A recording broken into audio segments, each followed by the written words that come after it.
Hola, bienvenidos a otro video más de la serie de explicaciones sobre el simulador de contagios en red.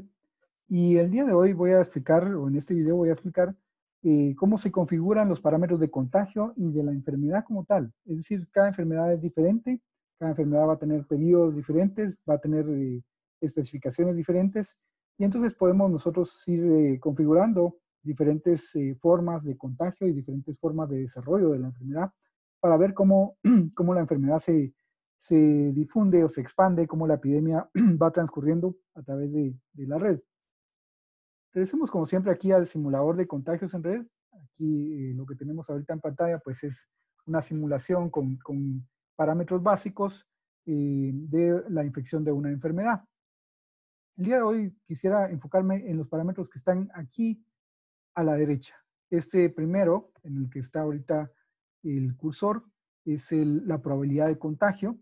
La probabilidad de contagio.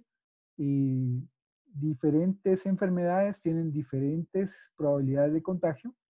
Aquí estoy poniendo punto 15 como una primera aproximación.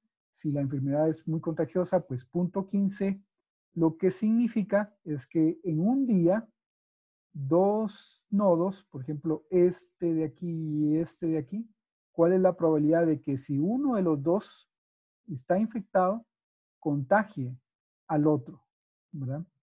Y ¿cuál es la probabilidad de que este vínculo de contagio se active en un solo día, ¿verdad? Digamos que en un día, pues lo que va a hacer el simulador es tirar una moneda que es un número aleatorio, y que si ese número aleatorio es menor a 15%, pues entonces el contagio se va a realizar. De lo contrario, no se realiza. Por ejemplo, aquí en esta red que tenemos ahorita en pantalla, vemos que hay algunos nodos infectados y otros que no se infectaron. Eso es porque la probabilidad de contagio pues no se llegó a activar, por decirlo de alguna forma. Ahora voy a volver a correr y vamos a ver cómo algunos nodos que, por ejemplo, este de aquí, pues estuvo expuesto al contagio por este otro de aquí. Sin embargo, no se llegó a contagiar. ¿Por qué? Pues porque en la simulación la probabilidad es punto 15 y esa probabilidad pues no se llegó a realizar. Entonces los contagios no se dieron. Vean que de haberse contagiado de este nodo que estoy señalando ahorita con el mouse, de haberse contagiado ese nodo, pues lo más seguro es que la infección habría seguido a lo largo de toda esta parte de la red, a lo largo de todo este sector de la red. Sin embargo, gracias a que este no se contagió, pues la infección no continuó. ¿Y por qué no se contagió? Bueno, pues porque las probabilidades simplemente no se dieron. Si la probabilidad fuera 1, el contagio se habría dado con toda seguridad, pero como las probabilidades son punto 15, o sea, 15%, entonces no se dio el contagio. Ok, lo siguiente es cuál es la probabilidad de que muestre, de que sea asintomático, de que la persona o el nodo que se contagió sea asintomático. Eh, Veamos que dentro de una enfermedad, dentro de una infección, dentro de una epidemia, algunas personas pueden ser asintomáticas. Y el efecto que eso tiene es que estas personas pueden andar por ahí contagiando a otros y sin saber que ellos mismos están contagiados, ¿verdad? 0.75 de probabilidad de que sea asintomático es una probabilidad alta. Es decir, la mayoría de enfermedades, lo normal es que las personas muestren síntomas, es decir, las personas asintomáticas son más bien raras, pero hay algunas enfermedades que sí tienen probabilidad alta de ser asintomático y sin embargo la persona continúa contagiando a otras. Entonces los asintomáticos pues son elementos clave en el contagio de una persona, de una enfermedad, porque al no mostrar síntomas van por ahí contagiando a otros, sintiéndose sanos, pero contagiando a otros, ¿verdad? Ok, el siguiente parámetro es aquí la probabilidad de llegar a síntomas severos, la probabilidad de llegar a síntomas severos. Veamos que si la probabilidad de ser asintomático es 0.75, entonces hay un 25% más o menos, por decirlo de alguna forma, de personas que un aproximado del 25% de personas que, no van a, que sí van a mostrar síntomas.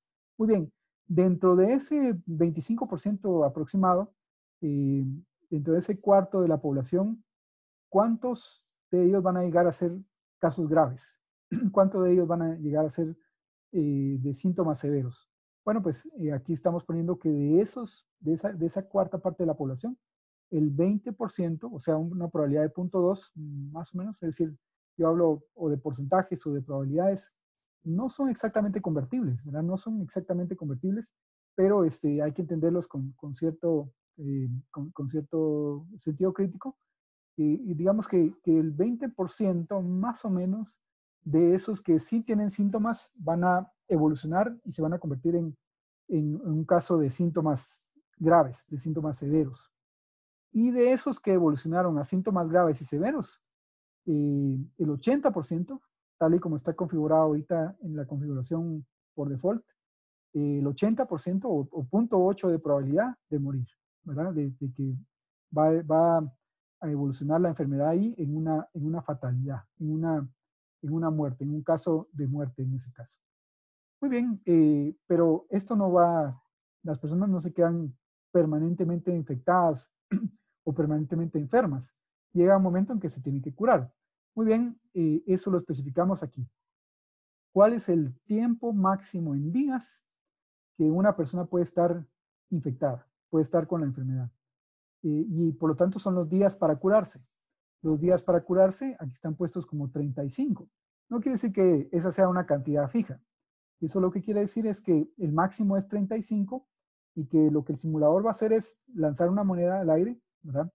Una moneda probabilística, una moneda aleatoria y que tiene 35 caras, podríamos decir, ¿verdad? Y dependiendo de lo que le salga al tirar esa moneda, pues así van a ser los días que la persona va a estar con la enfermedad y que va a estar contagiando hasta recuperarse y entonces ya pasar a ser un caso recuperado. Pero si resulta que la persona va a mostrar síntomas, si la persona en algún momento la simulación, cuando alguien se infecta, por ejemplo, cuando este nodo se infectó, pues el simulador en algún momento de la simulación decidió que ese nodo iba a ser de casos graves. Entonces, perdón, que iba a mostrar síntomas. Entonces, cuando lo decide, también tiene que decidir cuántos días va a tardar en mostrar esos síntomas. Es decir, cuántos días va a pasar como que fuera asintomático hasta caer y mostrar síntomas. Pueden ser de entre 0 y 14 días. Es decir, bueno, más bien 1 o 2 días hasta 14 días, ¿verdad? Es la cantidad de tiempo que una persona va a pasar desde que se infecta hasta que muestra síntomas, si es que va a mostrar síntomas.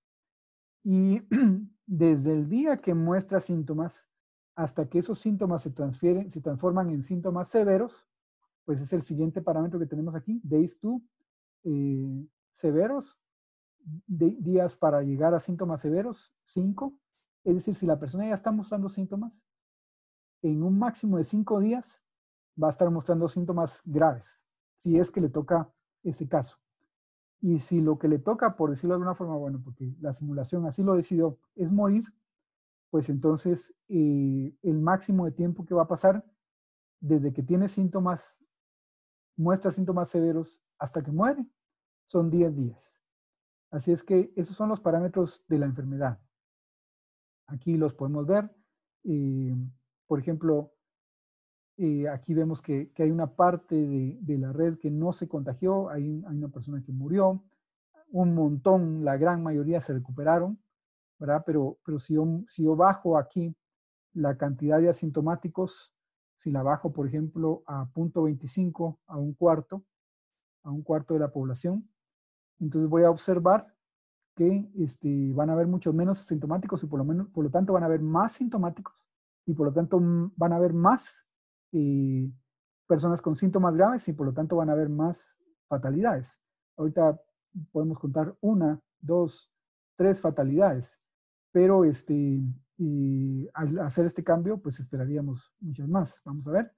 Entonces vemos que efectivamente podemos contar ahí 1, 2, 3, 4, por lo menos 5 fatalidades. Lo bueno es que aquí hay un reporte aquí a la izquierda. Aquí lo podemos ver y vemos que de los 100 nodos, las fatalidades fueron en este caso 12. Eh, se infectaron 100, los 100 nodos se infectaron en este caso, y pues de esos 100 se recuperaron 88 y 12 lamentablemente murieron, ¿verdad? Y si bajamos todavía más la probabilidad de ser asintomático, entonces vamos a aumentar obviamente los números de fatalidades en este caso, ¿verdad? Y ahí vemos efectivamente que la cantidad de fatalidades subió a 22.